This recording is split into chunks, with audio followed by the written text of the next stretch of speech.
Сәлеметсіздер ме балалар? Бүгін 56-шы сабақты өтетін боламыз. Каналымызға міндетті түрде подписаться батырмасын басып, жазылып алыңыздар. Сіздер үшін пайдалы сабақтар шығып отырады. Отбасы мүшелерінің мамандықтары, қос сөздер, пікір білдіруге бағытталған сұрақтар құрастырамын. Қос сөздерді қолдануға жаттығамын. 40-шы жаттығу. Мәтінді мұқият тыңда. Әке шешем қойшы болды. Айдалада ақ боз үй. Айналаның бәрі бұйра-бұйра құм, сексеуіл, жусанды дала. Бір отар малды шеген құдықтан суарады. Бір отарда мыңға жуық қой бар. Құдықтың басындағы айналмалы ағаш шығыр арқылы түйеге арқан байлап қауға тартамын. Бір қауғаға 30 литрдей су сияды. Әкем қауғадағы суды ағаш науаға құйып тұрады. 1000 қойды суару үшін қанша рет қауға тарту керек? Әр қой кемінде 1 литрге жуық су ішеді. Қанша қауға тартқанымды санап отырамын. 100-ге дейінгі санды қауға тартып жүріп үйрендім. Мәтін бойынша пікір білдіруге бағытталған сұрақтар құрастыр. Сұрақтарға жауап беріп көр. Сұрақ құрастыруда қалай ойлайсың, сенің ойынша, неліктен, не себепті сұрақтары мен тіркестерін пайдалан. Қалай ойлайсың, қойшы болу оңай жұмыс па? Жоқ, өте көп еңбекті талап ететін жұмыс. Сенің ойынша, бала не себепті қауға тартқанды санады? Осылайша ол санауды үйренді. Бір отарда сенің ойынша қанша қой болады? 1000-ға жуық. Неліктен ол жерде тек сексеуіл мен жусан ғана өскен? Себебі оның тұратын мекені алыста орналасқан, құмды жер болатын. Әңгімедегі бала санауды қалай үйренді? Оның әке-шешесі кім? Әңгімедегі бала санауды қойларын суару үшін қауға тартып санауды үйренді. Оның ата-анасы қойшы еді. Мәтіннен күрделі сөздері бар сөйлемді теріп жаз. Күрделі сөздердің астын сыз.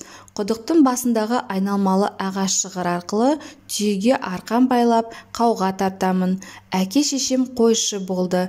Айдалада ақ боз үй.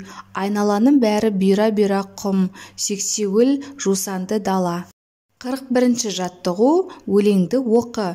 Қора-қора қой жатыр, қарын-қарын май жатыр, түйе-түйе жүн жатыр, ауыл-ауыл ел жатыр. Күрделі сөздерді тап, олардың қалай жасалып тұрғанын байқа, мағынасын түсіндір. Күрделі сөздің бір сыңарын алып тастап айтып көр, сонда нені байқадың? Қора-қора қой, қарын-қарын май, түйе-түйе жүн, ауыл-ауыл ел, көп, үлкен деген мағына беріп тұр. Күрделі сөздің бір сыңарын алып тастаса, көркемдік әсерін жояды. Екі сөздің қайталануынан жасалған күрделі сөздерді қос сөздер деп атайды. Жазуда қос сөздердің арасына дефис қойылады. Мысалы, мая-мая, әке-шеше, көре-көре, құрал-сайман, тағы басқа мысалдар келтіруге болады. 42-ші жаттығу. Мақалды оқып, жатқа жаз. Көре-көре көсем боласын, сөйлей-сөйлей шешен боласын. Қос сөздердің астын сыз. Қос сөздің бір сыңарын алып тастаса, сөйлем мағынасында қандай өзгеріс болады? Қос сөздер бұл жерде көре-көре және сөйлей-сөйлей сөздері. Қос сөздердің сыңарын алып тастаса, көркемдік мағынасын жояды. Көре-көре, сөйлей-сөйлей, үнемі қайталау, дағдылану деген мағынаны береді.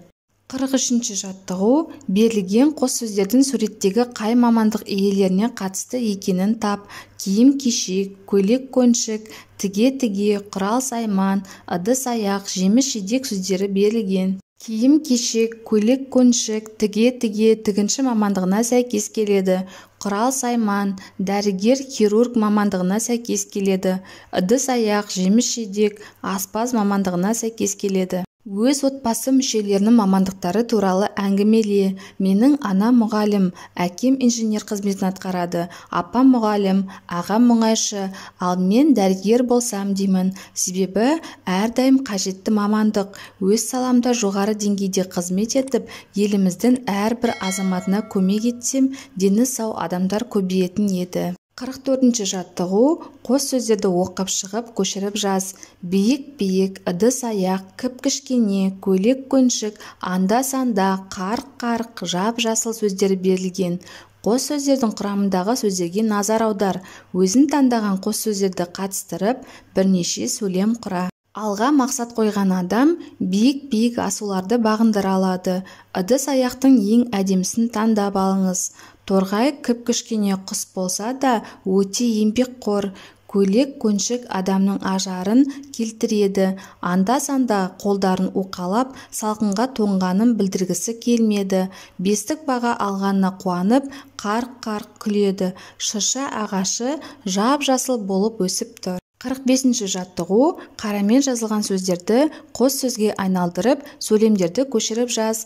Қос сөз сөйлемге қандай мағына үстегенін байқа. Қос сөзді құрап тұрған сыңарларын салыстыр. Балалар қардан аққала жасап ойнап жүр. Үсті бастары қар-қар. Биік таулар алыстан көз тартады. Айгүлдің шашы желмен желп-желп етті. Жанат бұған қуана-қуана келісті. 46-шы жаттығу: кестеге қара және түсіндір. Қайталама қос сөз. Бір сөздің қайталануынан жасалған қос сөздер. Мысалға, мая-мая. Бірінші сыңарына қосымша жалғану арқылы жасалған қос сөздер. Бетпе-бет. Екі сыңарына да қосымша жалғану арқылы жасалған қос сөздер. Үйді үйімізге. Бірінші сыңары күшейткіш буын арқылы жасалған қос сөздер. Сап-сары. Қосарлама қос сөз. Екі сыңарында мағынасы бар сөздер. Құрбы-құрдас. Бір сыңарында мағынасы жоқ қос сөздер. Бала-шаға. Екі сыңарында мағынасы жоқ қос сөздер. Ығы-жығы.